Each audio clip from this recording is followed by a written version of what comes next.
Akhirnya kita sudah serah terima unit sebuah Polytron G3 Plus di kantor Sleepy, kantor via home service-nya Polytron di Sleepy. Dan saat ini unitnya akan gue bawa keluar untuk persiapan ketemu sama security.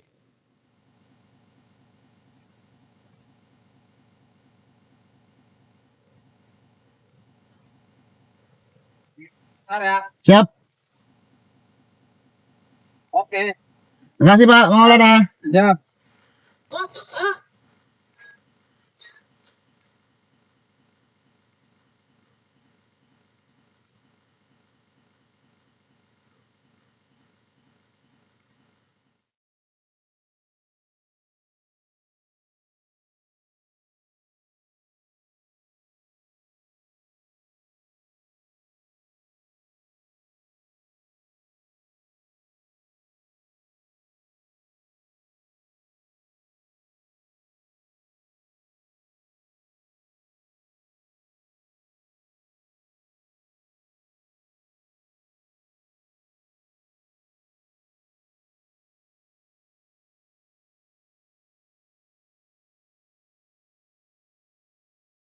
Sedang meluncur di wilayah Sleepy, keluar dari kandangnya Polytron di Jakarta Barat. Unit ini salah satu unit yang lumayan affordable ya. Satu, karena bentuknya adalah medium SUV. Ini lega banget pakai mobil ini. Dan kemudian sudah dilengkapi dengan 21 fitur ADAS. Kemudian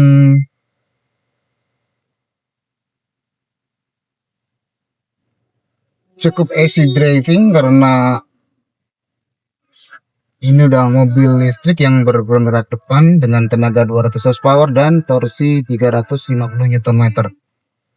Cukup untuk mobilitas kita hari-hari di kota. Tapi di sisi lain adalah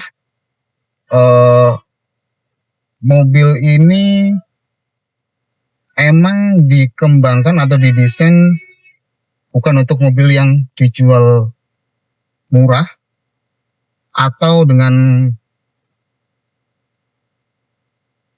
hambatan atau dengan pemilik yang banyak. Mungkin unitnya baru ada 1000 di seluruh Indonesia.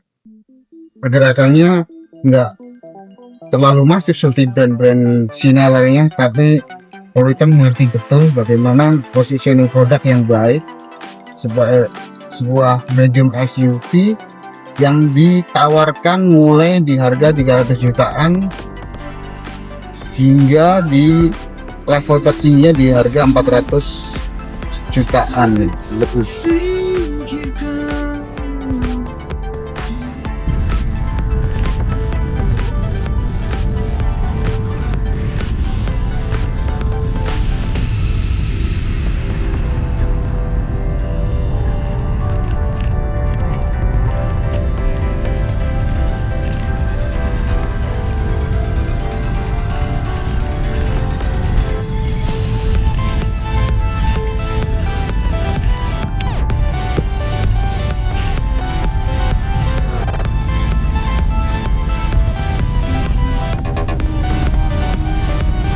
Yang akhirnya ketika Anda sudah terbiasa dengan itu akan menimbulkan efisiensi berkendara dengan mobil listrik ketemu di angka yang cukup maksimum. Sebagai salah satu case, saya saja pakai Polytron GT3 ini udah kemampuan konsumsi listrik saya itu rata-rata di 13,5 kWh. Sesekali ketika udah cruising jarak jauh itu bisa mencapai di 15,6 bahkan 16,4 kWh. Dan tentunya itu yang kemudian mobil listrik itu nggak melulu ngabisin baterai, tapi mereka juga mampu saving dengan kemampuan sistemnya, dan itu bisa memberikan efek yang luar biasa terhadap jarak tempuh mobil listrik masing-masing.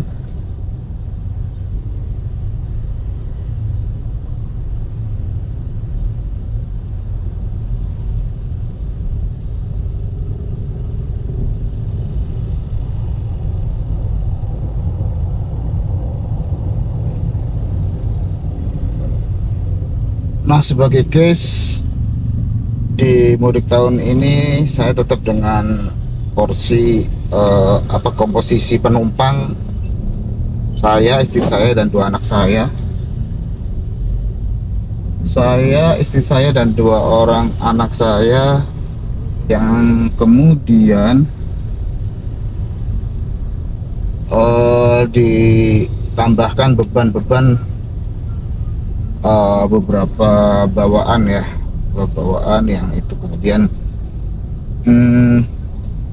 juga mempengaruhi beban dari seberapa efektif sih mudik dan baliknya. Karena kalau misal kata berangkatnya lebih ringan, bebannya ya kosnya akan lebih ringan. Saya mendapati itu karena kos waktu mudik total di 280, sementara waktu balik kosnya naik jadi 320. Sangat tipis dan efisiensinya terasa sekali. Jadi ini yang perlu disosialisasikan, bahwa ketika Pak Presiden minta mobil semakin banyak dielektrifikasi untuk mengurangi beban APBN, itu ya emang harus dimulai dari sekarang. Bagaimana mengedukasi, bagaimana informasi itu disampaikan secara baik, bahwa efisiensi mobil listrik memang benar-benar cukup luar biasa dan ramah di kantong gitu.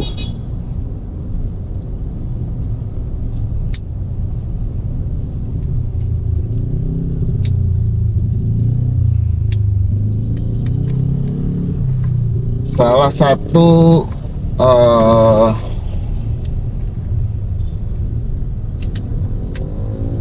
pembuktian bahwa kita ketika ngecas pertama di arus balik kemarin itu, kita berada di kilometer 628 kalau nggak salah, saya di daerah Madiun, dan itu artinya dan kemudian kita cruising dengan posisi hujan deras segala macam hingga nyampe di wilayah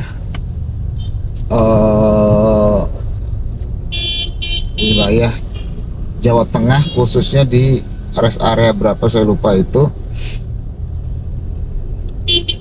Jaraknya itu kelihatan ya, jarak tempuh yang sudah kami tempuh untuk yang sudah kita lewati itu di 187,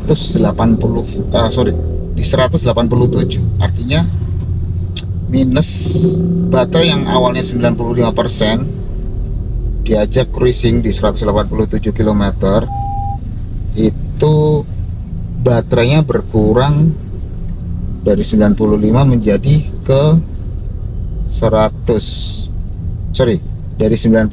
menjadi ke 37 something, dan itu saya harus melakukan pengecasan. Nah, di 40 something ya, di 40 something, artinya ketika jarak tempuhnya mobil ini 400 kilo, kalau udah hampir mepet, hampir mendekati pada efisiensi yang diklaim oleh pabrikan. Sebagai informasi, Polytron G3 Plus ini pengecasan AC-nya di 11 kW, sementara pengecasan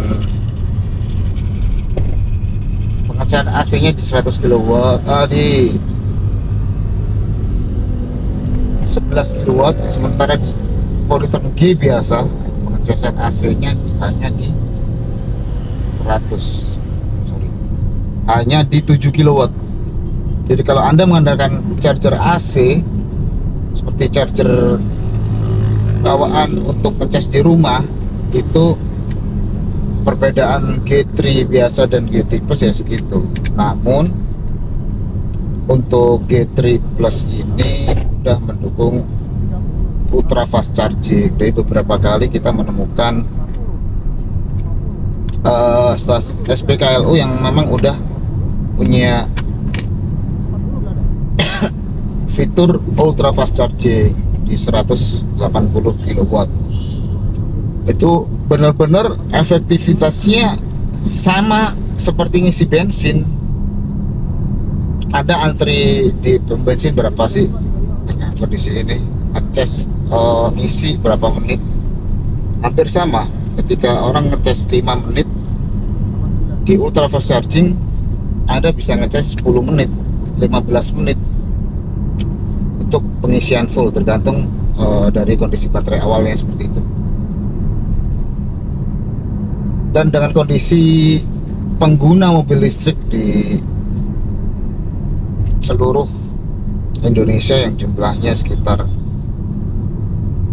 udah mencapai, kalau nggak salah 12%, 12% dari total penjualan mobil ICE, 20%. Itu ya, masyarakat mulai sadar mobil listrik itu bukan dipaksakan untuk sebuah penjajahan, tapi atau sekedar intimidasi pemerintah gitu, sok FOMO, ngikut ini ngikut itu. Tapi kemudian mobil listrik memang memiliki pengalaman, atau dalam arti punya nilai-nilai ekonomis yang bisa didapatkan lebih dari pengguna mobil AS konvensional. Seperti itu Bolo rangkuman saya selama perjalanan mudik.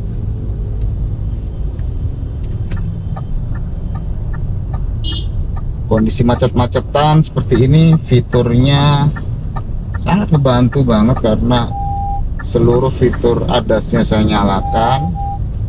Sensor-sensor bekerja ketika ada tabrakan atau segala macam, atau ada objek yang mendekati, semua sensor bekerja mengingatkan kita. Layar akan langsung muncul ya. Sementara di posisi sementara di fitur-fitur ADAS-nya, beberapa kali kita menggunakan fitur adaptive cruise control, itu sangat membantu. Ketika tangan kita mulai capek, kita boleh itu meninggalkan atau melepaskan tangan kita di setir beberapa detik aja, sampai kemudian diingatkan, karena peregangan otot-otot saat kondisi nyetir itu juga penting ya. Walaupun tidak dianjurkan lama-lamaan, tapi dengan fitur adaptive cruise control itu ngebantu banget. Mobil ini makin canggih, makin manjain penumpangnya.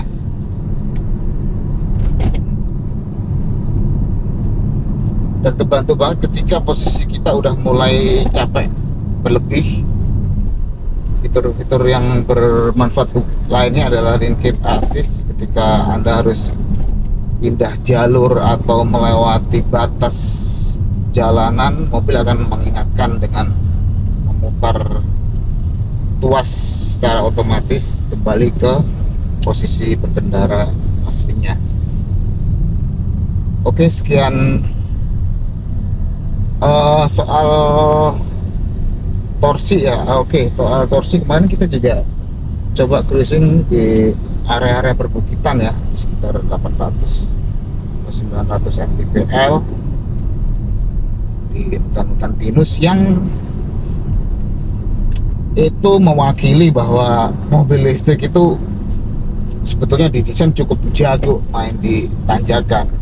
Meskipun mobil ini adalah penggerak roda depan, sementara di dalam mitosnya atau kepercayaan pengguna mobil ICE, mobil penggerak depan itu akan boyo atau loyo ketika tanjakan. Mereka lebih prefer mobil penggerak belakang. Nah, di mobil listrik itu nggak kejadian, karena mobil listrik itu didesain untuk tenaga yang lumayan gede